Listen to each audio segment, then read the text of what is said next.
জান্নাতেরও gate আছে না নাই? কয়টা? মাশাআল্লাহ, 8টা। ইন্নালিল জান্নাতি সামানিয়াতু আবওয়াব, জান্নাতের দরজা মোট 8টা। কয়টা? বিশ্বনবী সাহাবাদেরকে ওয়াজ করতেছেন, শোনো শোনো, জান্নাতের মোট দরজা 8। সেদিন জান্নাতের 8টা দরজাই তাকে ডাকবে যে আপনি আমার দরজা দিয়ে প্রবেশ করেন। সাহাবারা বললেন, ইয়া রাসূলুল্লাহ, ইয়া হাবিবাল্লাহ, আমাদের মধ্যে থেকে ওই সৌভাগ্যবান লোকটাকে একটু বলেন। বিশ্বনবী বললেন, ও আমার প্রাণের সাহাবারা, ওই সৌভাগ্যবান ব্যক্তি হলো আমার হিজরতের দিনের সঙ্গী, আমার বিপদের দিনের সঙ্গী আবু বকর সিদ্দিক।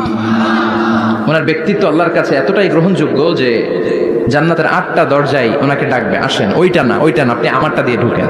সুবহানাল্লাহ পড়েন। আমরা কি চাই না যে আমরা ওই 8টা দরজা চাই কি চাই না?